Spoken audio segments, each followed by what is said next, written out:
প্রিয় দর্শক, ঐক্য স্টোর সংবাদপত্রে বাংলাদেশ অনুষ্ঠান থেকে আমি রেজানুর রহমান আপনাদের স্বাগত জানাচ্ছি। আমাদের আজকের এই অনুষ্ঠানে অতিথি হিসেবে উপস্থিত আছেন নাগরিক সংহতির সাধারণ সম্পাদক শরীফুজ্জামান শরীফ ভাই। কেমন আছেন? ধন্যবাদ আপনাকে। শুভ সকাল। সকালটা শীতের সকাল এবং যানজট সবকিছু মিলিয়ে আজ থেকে সমস্যা হয়েছে নাকি? না, খুব একটা রাস্তাঘাটটা মানে শিক্ষা প্রতিষ্ঠান বন্ধ থাকার কারণে সকালবেলায় ঢাকা শহরে আগের যে যানজটটা ছিল সেটা অনেকটা কম এখন। আমরা শিক্ষা প্রতিষ্ঠানের কথা তুললেন, আমরা বোধ করি আজকের আলোচনা একটু শিক্ষা প্রতিষ্ঠানকে নিয়েই গুরুত্ব দিয়ে আলোচনা করব।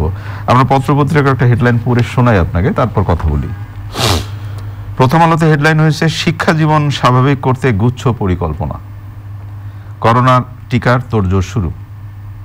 সমকাল হেডলাইন করেছে ভাষাঞ্চলে রোহিঙ্গাদের দ্বিতীয় ঢল, গণতান্ত্রিক ধারাবাহিকতায় উন্নয়নের ধারায় ফিরছে দেশ, মাননীয় প্রধানমন্ত্রী। অষ্টম পঞ্চবার্ষিক পরিকল্পনা অনুমোদন।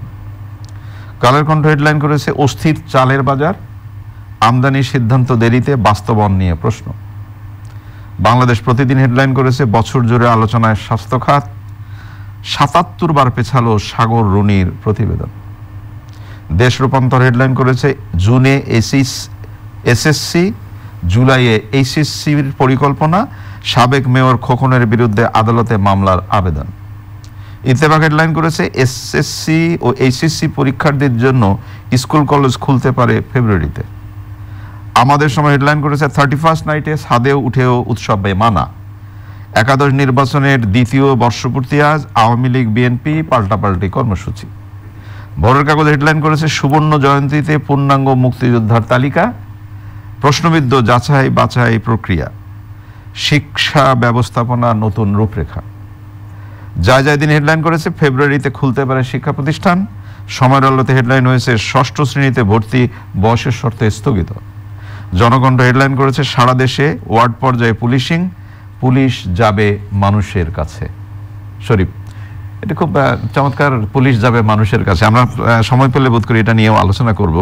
কিন্তু শিক্ষা বিষয় নিয়ে দীর্ঘদিন এক বছর, প্রায় একটানা এক বছর আমাদের শিক্ষার্থীরা ঘরের মধ্যে বসে থাকা, সামনের শিক্ষাবর্ষটা কি হবে, কখন কলেজ খুলবে, কখন স্কুল খুলবে, পরীক্ষাটা কিরকম হয়, কি অবস্থায় দাঁড়াবে, সবকিছু নিয়ে একটা ধোঁয়াশা ছিল। সবার মধ্যে একটা প্রশ্ন ছিল, অভিভাবক ছাত্রছাত্রীরা এই উৎকণ্ঠায় ছিলেন। তো আসার কথা যে একটি পরিকল্পনা অলরেডি দেওয়া হয়েছে এবং এসএসসি জুনে, এসএসসি জুলাই আগস্টে, ফেব্রুয়ারি থেকে শ্রেণীকক্ষে ক্লাস, আটকে থাকা এসএসসির মূল্যায়ন ফেব্রুয়ারিতে, কয়েকদিনেই বই বিতরণ। কি বলবেন? ধন্যবাদ। প্রথম জায়গাটি হচ্ছে যে আপনি খুবই গুরুত্বপূর্ণ একটা সেক্টর। আমাদের করোনাকালীন সময়ে যে জায়গাগুলোতে আমরা থেমে গিয়েছিলাম, আপনি যদি লক্ষ্য করেন প্রায় প্রত্যেকটি জায়গায় নতুন করে সামনের দিকে এগোনোর চাকা ইতিমধ্যে ঘোরা শুরু হয়েছে। শিল্প, ব্যবসা, বাণিজ্য, অন্যান্য জায়গায় মানুষের যে স্থবিরতাটা ছিল সেই স্থবিরতাটা নেই, কিন্তু শুধুমাত্র শিক্ষা প্রতিষ্ঠানগুলো এখন বন্ধ আছে এবং এই বন্ধ থাকার কারণে একদিকে শিক্ষা কার্যক্রম ব্যাহত হচ্ছে। শিক্ষা শুধুমাত্র তো শিক্ষা না, এর সাথে সামাজিক সম্পর্ক আছে, এর সাথে আর্থিক সম্পর্ক আছে, অনেকগুলো বিষয় জড়িত আছে এবং সামগ্রিকভাবে সব বন্ধ হয়ে গেছে। আমার একটা ছেলে, ও ক্লাস 1-এ পড়ে, এবার 2-তে উঠবে। তার ভাষ্য হচ্ছে, বাবা আমি তো আমার বন্ধুদেরকে চিনতে পারবো না স্কুলে গেলে। অর্থাৎ এই ধরনের আপনি অনেকের মধ্যেই মানে এটা স্বাভাবিক, যে পজিশনে আছে, এক বছর ধরে তো দেখা নেই, এক বছর ধরে দেখা নেই, তো এটি তার একটা বড় রকমের দুশ্চিন্তা আর কি, তার বন্ধুদেরকে সে চিনতে পারবে না। তো এই ধরনের এক একজন এক এক স্তরে অবস্থান করে তার সমস্যা এক এক রকম।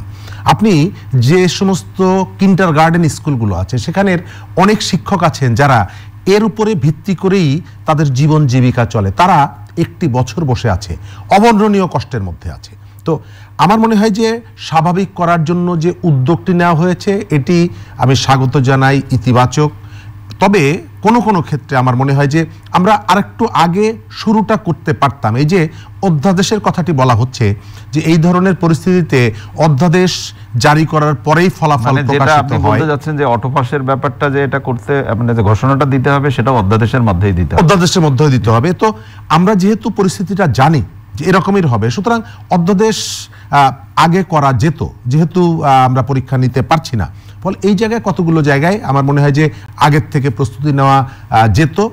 তবে উৎকণ্ঠা দূর করার জন্য ইতিমধ্যেই যে রোড ম্যাপটির কথা বলা হয়েছে তার মধ্যে কতগুলো অস্পষ্টতা আছে, আবার কতগুলো ইতিবাচক দিকও আছে।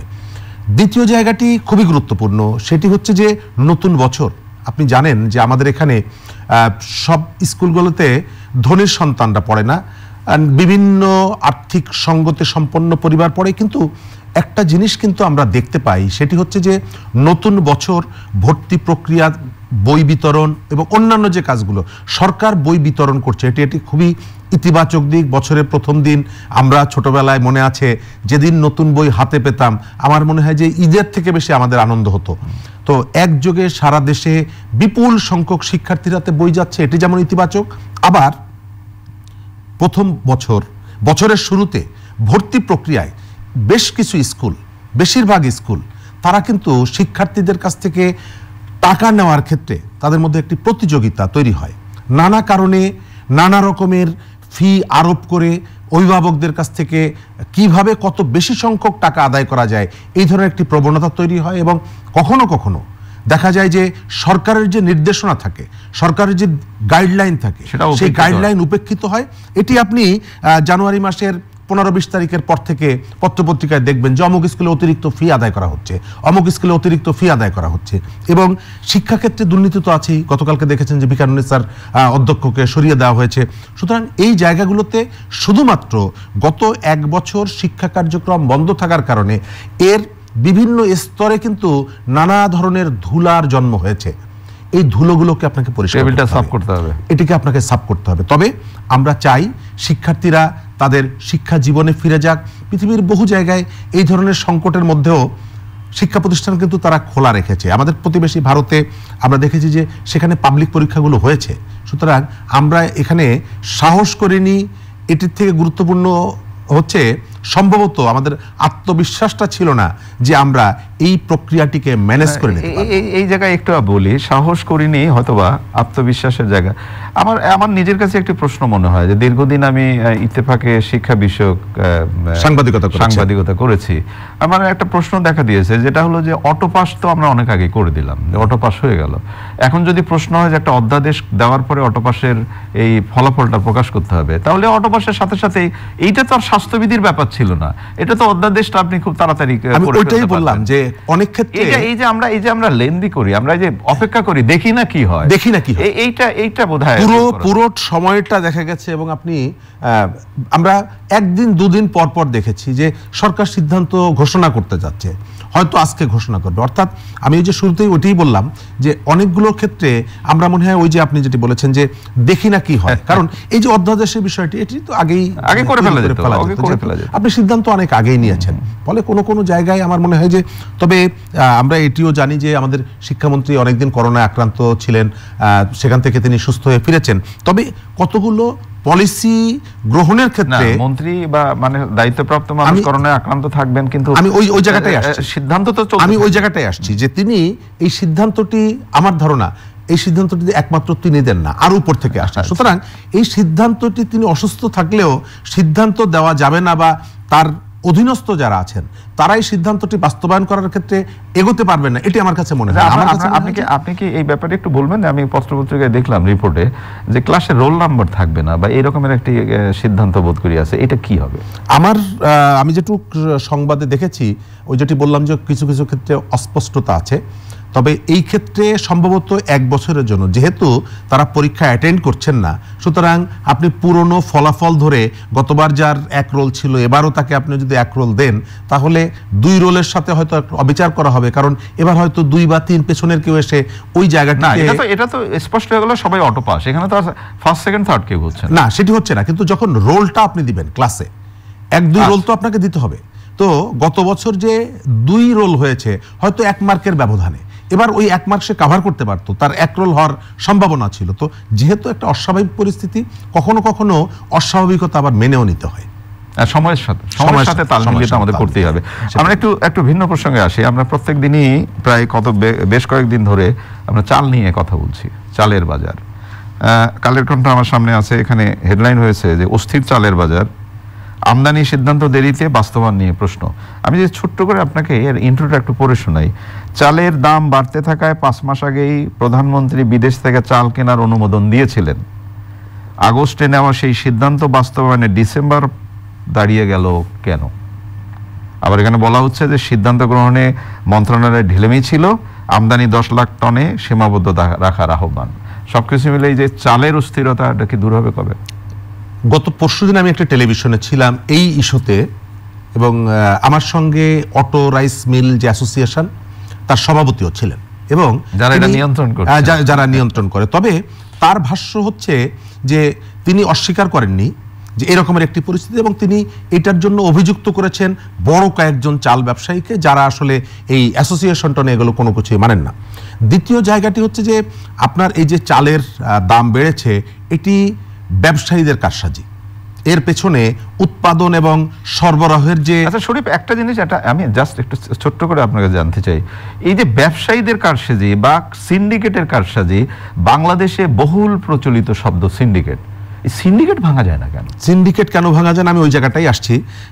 এই যে ব্যবসায়ীদের কথা বললাম, আপনি জানেন যে আমাদের এখানে বড় বড় ব্যবসায়ী আছে, রাজনৈতিক ব্যবসায়ীরাও আছে। আমাদের যে মাননীয় খাদ্যমন্ত্রী, তিনিও কিন্তু একজন বড় চাল ব্যবসায়ী।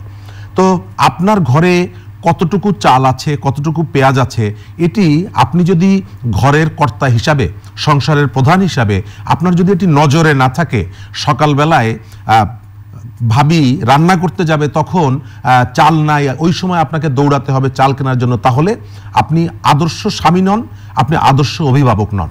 একটি দেশের আমার গোডাউনে কি পরিমাণ চাল মজুদ আছে এবং কখন আনতে হবে, এবং আপনি যেটি বললেন যে প্রধানমন্ত্রীর পর্যন্ত নির্দেশ ছিল, তাহলে আমি যদি অভিযোগ করি যে আমাদের এই প্রক্রিয়ার সঙ্গে মন্ত্রী, আমলা, ব্যবসায়ী অনেকেই জড়িত, যে তারা মনে করেছে এই সময়কালে, আপনি যে দেখছেন ভারত থেকে চাল আমদানি করা হচ্ছে, এবং এটি কিন্তু তড়িঘড়ি করে আমদানি করা হচ্ছে, কারণ যেহেতু আমার গোডাউনের সর্বোচ্চ মিনিমাম আমার 6 লক্ষ টন খাদ্য থাকতে হবে মজুদ, আমরা তার কাছাকাছি আছি, সুতরাং তড়িঘড়ি করে আমাকে এই চালটা আনতে হচ্ছে।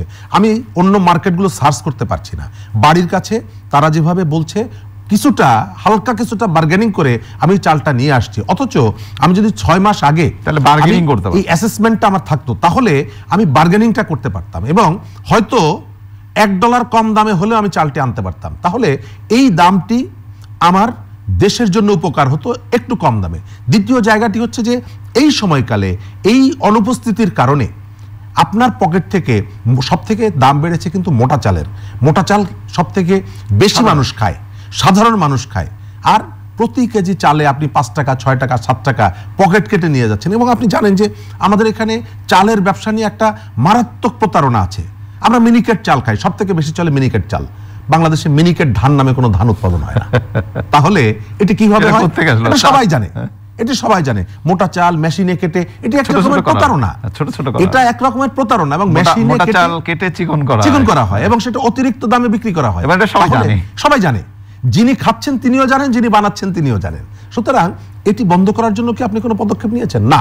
তার মানে হলো যে ব্যবসায়ীদেরকে, অসৎ ব্যবসায়ীদেরকে আপনি আগের থেকেই জায়গা করেছেন, প্রমোট করছেন, কোনো কোনো ক্ষেত্রে নীরবতা অবলম্বন করছেন। আমরা মনে করি এই যে ধানের দাম, চালের দাম, হ্যাঁ, যদি উৎপাদক চাষি তিনি যদি চাল বিক্রি করে, ধান বিক্রি করে 2 টাকা বেশি লাভ পান, তাহলে এতে আমার কোনো আপত্তি ঠিক ছিল, একদম এটি ঠিক ছিল। কিন্তু এই টাকাটা যাচ্ছে কোথায়? এই টাকাটা যাচ্ছে মধ্যস্বত্বভোগীদের কাছে, এই যে ব্যবসায়ীদের কাছে। এবং ধান চাল কেনার থেকে শুরু করে প্রত্যেকটি প্রক্রিয়ার মধ্যে মারাত্মক একটি সংকট আছে, অব্যবস্থাপনা আছে, দুর্নীতি আছে। এই যে ধান সংগ্রহ করা হয়, 1 কেজি ধান উৎপাদনে কৃষকের খরচ হচ্ছে 27 টাকা 85 পয়সা, সরকার সেই ধান কিনছে 26 টাকায়, তারপরেও চাষি কিন্তু সেই ধানটা সরকারকে দিচ্ছে 1.5 টাকা অলরেডি ওখান থেকে সে 1 টাকা 85 পয়সা তার লস হচ্ছে, তারপরে সে কিন্তু প্রশ্ন তুলছে না, সে দিচ্ছে সেখানে। আপনি সবজির ক্ষেত্রে দেখেন, আমি এই যে গত কয়েকদিন আগে দিনাজপুরে গিয়েছিলাম, একজন চাষি একটা অনুষ্ঠানে, কৃষি বিষয়ক একটি অনুষ্ঠানে, চাষি বলছেন যে আজকে 3 টাকা একটি ফুলকপি বিক্রি করেছি, আর এই ঢাকায় আমি 40 টাকায় কিনি। কত টাকায় কিনছেন? 2 টাকা মূলা, আপনি কয় টাকায় কিনছেন? অর্থাৎ আমাদের এখানে উৎপাদক চাষি, সে উৎপাদনের সময়ও ঠকছে, উপকরণ কেনার ক্ষেত্রে, আবার বিক্রি করার সময় ঠকছে। তারপরেও সেই কিন্তু হিরো, সেই কিন্তু আমাকে বাঁচিয়ে রেখেছে। আমি যে গর্ব করি মাছ উৎপাদনে, অমুক উৎপাদনে। আপনি যথার্থ একটু বলেছেন যে এই আমাদের চাষ করেন যারা, আমাদের প্রিয় মানুষ, কৃষক কিন্তু কখনো ওইভাবে অভিযোগ করে না। আমরা এটা মাথায় রাখবো। একটু অন্য প্রসঙ্গে আমরা যেতে চাই। মুক্তিযুদ্ধ, মহান মুক্তিযুদ্ধ আমাদের কি বলবো, আমাদের ইতিহাস, ঐতিহ্যের, এবং মুক্তিযুদ্ধ করেই তো দেশটা স্বাধীন হলো, এবং আমাদের মুক্তিযোদ্ধারা দেশের শ্রেষ্ঠ সন্তান, তাদের তালিকা তৈরি করতে আমাদের এত বছর লাগলো। আমরা খুব আনন্দের সাথে প্রশংসা করি যে বর্তমান সরকার এই তালিকাটি করার জন্য যথেষ্ট পরিমাণ আন্তরিকতা প্রদর্শন করছেন। ভোরের কাগজে একটি রিপোর্ট বেরিয়েছে যে সুবর্ণ জয়ন্তীতে এই পূর্ণাঙ্গ মুক্তিযোদ্ধার তালিকা, আবার বড় করে হেডলাইনটা হয়েছে প্রশ্নবিদ্ধ যাচাই বাছাই প্রক্রিয়া। তাহলে আজকে স্বাধীনতার এত বছর পরেও যদি মুক্তিযোদ্ধার তালিকা প্রণয়নে যাচাই বাছাই প্রক্রিয়ায় নানা ধরনের প্রশ্ন দেখা দেয়, তাহলে আমার প্রিয় মুক্তিযোদ্ধা, আমার শ্রেষ্ঠ সন্তান, তারা কেউ যেন বাদ না পড়ে যায়, সেটার কি হবে? প্রথম জায়গাটি, এটি খুবই গুরুত্বপূর্ণ একটি প্রশ্ন আপনি তুলেছেন। আমাদের উৎস হলো মুক্তিযুদ্ধ, এবং বাংলাদেশের সমাজ, রাজনীতি, অর্থনীতি সবকিছু মুক্তিযুদ্ধকে কেন্দ্র করে এবং মুক্তিযুদ্ধকে ফোকাস করে। অবশ্যই বঙ্গবন্ধুর আহ্বানে আজকে আমরা মুক্তিযুদ্ধে না গেলে তার এই সব মুক্তিযুদ্ধকে ফোকাস করে। কিন্তু দুঃখজনক হলেও সত্য যে আমাদের এখানে রাজনৈতিক বাণিজ্যটি হয়েছে সব থেকে বেশি মুক্তিযুদ্ধকে নিয়ে, রাজনৈতিক প্রোপাগান্ডা হয়েছে মুক্তিযুদ্ধকে নিয়ে, এবং কখনো কখনো এটি এমন জায়গায় নিয়ে গেছে যেটি মর্যাদার থাকে নিয়ে গ্লানির হয়ে গেছে। আপনার খেয়াল আছে যে আজ থেকে মাত্র 6-7 মাস আগে বা বছরখানেক আগে দেশের কয়েকজন নামকরা মুক্তিযোদ্ধাকে, গোলাম আরিফ টিপুর মতন মুক্তিযোদ্ধাকে, তাদেরকেও কিন্তু রাজাকার বানানো হয়েছে। এবং এই প্রক্রিয়া অবলম্বন করতে গিয়ে, অনুসরণ করতে গিয়ে অনেক সময় দেখেছি আমরা যে রাজনৈতিক বিবেচনা মাথায় থাকার কারণে আমরা শুভ উদ্যোগগুলো ব্যর্থ হয়েছে। আমাদের প্রবণতা থাকে, আমি এক্স দল করি, ওয়াই দলের মধ্যে যদি মুক্তিযুদ্ধ থাকে, তাকে আমি চেষ্টা করব তাকে রাজাকারের তালিকায় নিয়ে আসার জন্য। উদ্যোগটি ভালো, এবং ইতিমধ্যেই সরকার মুক্তিযোদ্ধাদের জন্য নানা রকমের সুযোগ সুবিধা দিচ্ছে, এটি হয়তো তাদের পাওনা। কিন্তু সেক্ষেত্রেও দেখা যাচ্ছে যে এই যে বীর নিবাস, মুক্তিযোদ্ধাদেরকে ঘর তৈরি করে দেওয়া, আমি মনে করি যে এটি আমাদের একটি দায়, আমরা সেই দায় মোচন করছি। যদিও সমস্ত মুক্তিযোদ্ধা 71 সালে সেই যে যুদ্ধে করেছেন, তারা সবাই কিন্তু এই ঘরের জন্য, চাকরির জন্য যাননি, কিন্তু পরিবর্তিত অবস্থায় তাদের কথা বিবেচনা করে তারা না চাইলেও আমার একটি দায় আছে, আমি সেই দায়টি পূরণ করছি। আমার মনে হয় যে এই কাজগুলোকে বিতর্কমুক্ত রাখা। আমি যে 50 বছর পরে উদ্যোগ নিয়েছি, কখনো নেই বলে নিতে পারবো না, সেটি না। উদ্যোগটি যেহেতু নিয়েছি, এটি যেন বিতর্কমুক্ত হয়। উদ্যোগটি যেহেতু নিয়েছি না, এই উদ্যোগটি তো খুবই জরুরি ছিল, এবং বর্তমান সরকারকে আমাদের প্রশংসা করতেই হবে। এবং যেটা আপনি বললেন, আমি দ্ব্যর্থহীনভাবে এই অনুষ্ঠানে বলতে চাই, কোন রাজাকার তিনি যেন মুক্তিযোদ্ধার তালিকা অন্তর্ভুক্ত না, এটা কিন্তু আমাদের দেখতে হবে, অবশ্যই দেখতে হবে। আর আরেকটি ব্যাপার যেটা হলো যে বর্তমান সরকার মহান মুক্তিযুদ্ধকে কেন্দ্র করে যে ব্যবস্থাগুলো বা উদ্যোগগুলো নিয়েছেন, এটা কিন্তু সত্যি প্রশংসার দাবিদার। এবং আমরা বিগত সময়গুলোতে এই মুক্তিযুদ্ধ, যুদ্ধের ইতিহাস, বঙ্গবন্ধুকে নাম উচ্চারণ করতে না দেওয়া, এই যে সবকিছু মিলে এরকমের একটা আস্ফালন তো আমরা দেখেছি। সেই আস্ফালন যেন এখান থেকে, সবচেয়ে বড় কথা, যিনি যুদ্ধ করেছেন, যিনি দেশ মাতৃকার জন্য লড়াই করেছেন, যারা জীবন দিয়েছেন, তাদেরকে যেন আমরা ভুলে না যাই, এটাই হচ্ছে সবচেয়ে জরুরি ব্যাপার। অসংখ্য ধন্যবাদ আপনাকে। আমরা পুলিশিং যে একটি ছোট্ট ব্যবস্থা আছে, আমি ছোট্ট একটা খবর দিয়ে অনুষ্ঠানটা শেষ করতে চাই। সারা দেশের ওয়ার্ডে পর্যায়ে বিট পুলিশিং, পুলিশ যাবে মানুষের কাছে। শুনতে অনেক ভালো লাগছে, সামান্য করে বলবেন একটু। পুলিশ আমাদের সমাজেরই অংশ, পুলিশ ভালো কাজ করে, খারাপ কাজও করে। অনেক সময় দেখা যায় যে ভালো কাজগুলো 2-5টা খারাপ কাজের কাজে ঢেকে যায়। তবে এই সময়কালে আমরা কতগুলো জায়গা দেখছি যে তাদেরকে আমরা যে জায়গাটিতে রাখতে চাই বা দেখতে চাই, সেই জায়গার একটা বড় রকমের ব্যত্যয় আমরা দেখছি। এর কারণটি হচ্ছে যে জবাবদিহিতার অনুপস্থিতি। আমার ধারণা করোনাকালে পুলিশের যে উজ্জ্বল ভাবমূর্তি, আবার গতকাল আমি যখন দেখলাম যে সরকারি অস্ত্র নিয়ে তাদের কেউ ডাকাতি করতে যাচ্ছে, সমস্ত ঘটনা বিচারের উদ্যোগ নেওয়া হচ্ছে, আবার অনেক ঘটনা কিন্তু আমাদের সামনে আসছে না। আমরা চাই পুলিশ জনগণের বন্ধু হোক এবং জবাবদিহিতার মধ্যে আসে। অসংখ্য ধন্যবাদ আপনাকে। প্রিয় দর্শক, পুলিশ আমাদের বন্ধু, আমরা এটাই ভাবতে চাই। আসলে আমরা বিপদে পড়লে কিন্তু পুলিশের কাছেই যাই এবং পুলিশই আমাদের সহায়তা করেন, আইন শৃঙ্খলা রক্ষাকারী বাহিনী আমাদের সহায়তা করেন। প্রিয় বন্ধু, তাদের জন্য আমাদের অনেক শুভকামনা। ভালো থাকবেন সবাই। একটি কথা, করোনা বিধি মেনে চলবেন, করোনার সতর্কতা মেনে চলবেন। আগামীকাল নিশ্চয়ই এই সময় আবার কথা হবে। খোদা হাফেজ।